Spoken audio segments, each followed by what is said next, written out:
Hey guys, hope you all are doing well and welcome back to my channel. Today we are going to be painting loose watercolor roses by using only one technique.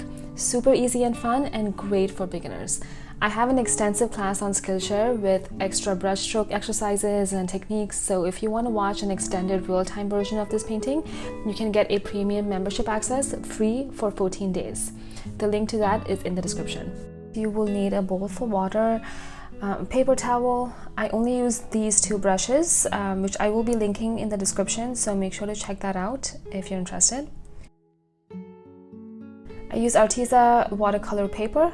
I cut mine into a 6x8. I'm also using Alifya watercolor palette. It comes in 36 colors and it looks like this. Again, I have linked everything in the description. Okay, so let's dive right in and begin painting these beautiful and simple roses. For the first rose, I'm going to use this rust red color, but feel free to use whatever you'd like. Let's begin forming those C-like shapes. So begin by holding the brush straight up and use the tip of the brush to begin, and then slowly use the belly of the brush to form the C-like shape in the center, and then end it by using the tip of the brush again.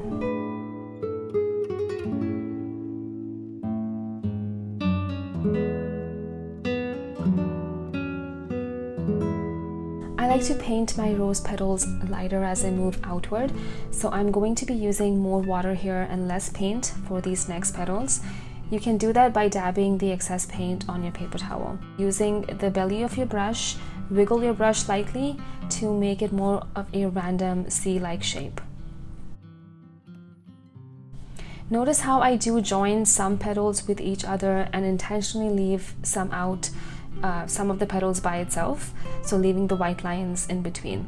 This allows for some more variety when it comes to your shape and makes it look more natural.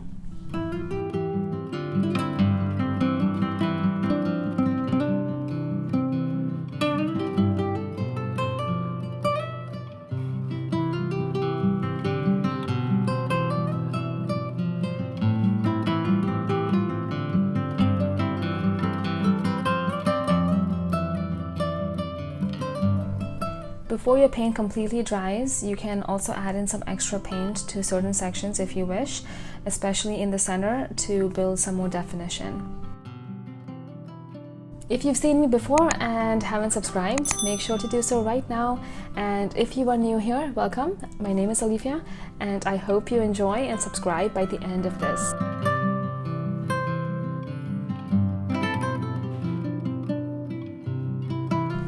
Okay, so now let's move on to the second rose. I'm going to be using orange this time. So we will be using the same exact steps we did for the first rose, but this time this one will be facing towards the right.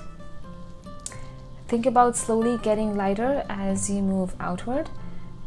The first 6 to 7 petals, I like using much tighter C-like shapes, and then I loosen them up as I move outward, while also making a few of my petals larger in size.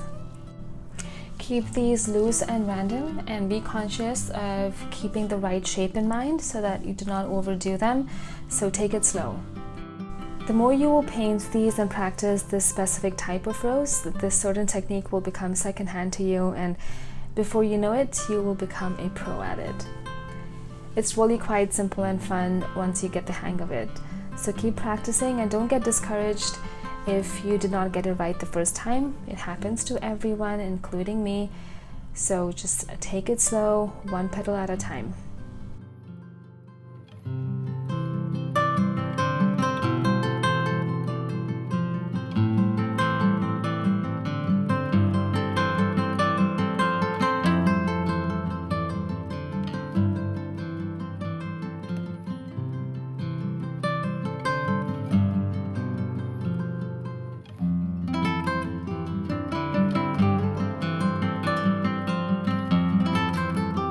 For this last rose, I wanted to show you how to paint a small bud, super quick and easy. So start by forming a small C-like shape, but wiggle your brush as you move along and use the belly of the brush to create this. Do the same on the other side. Drop in some extra paint at the base and you're done.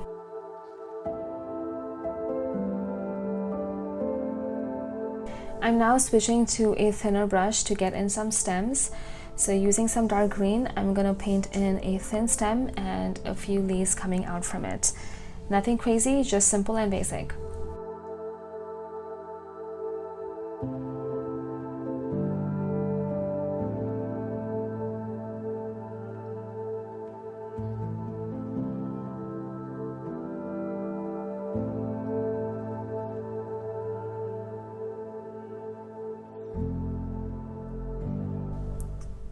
I'm just going to drop in some random leaves to fill in some of these gaps and give our roses some background.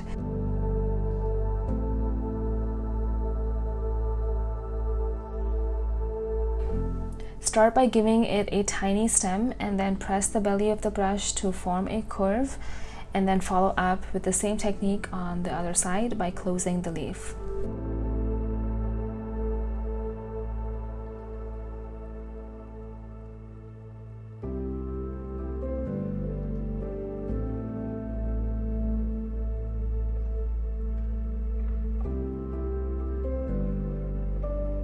I'm just adding in some different foliage and color. Play around with the background and use different kinds of leaves and shapes as fillers. For the most part, I don't really have a strategy when it comes to this kind of background. I usually just go with the flow and, add in some foliage and leaves and buds as I move along. Again, just thinking of the composition in general, but it can be helpful if you would want to maybe look at some pictures online, maybe like pictures of bouquets on Pinterest, and just kind of get some ideas on maybe how you want to fill the background.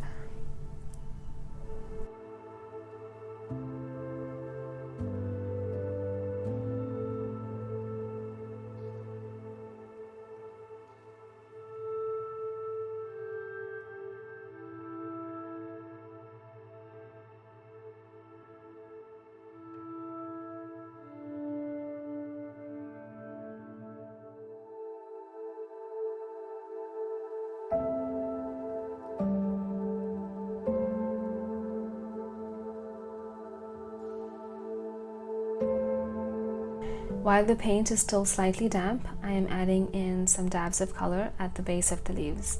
This wet on wet technique creates a really nice blending effect.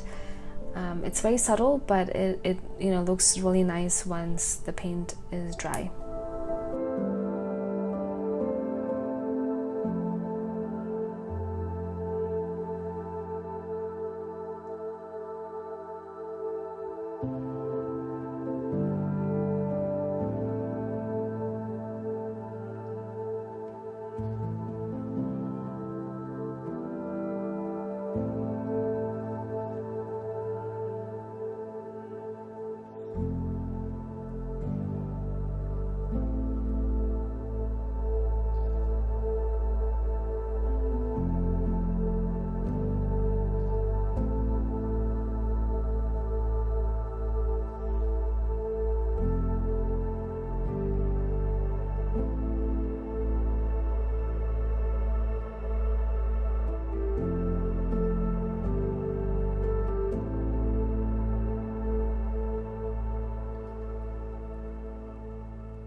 And this completes our loose beginner watercolor roses for today.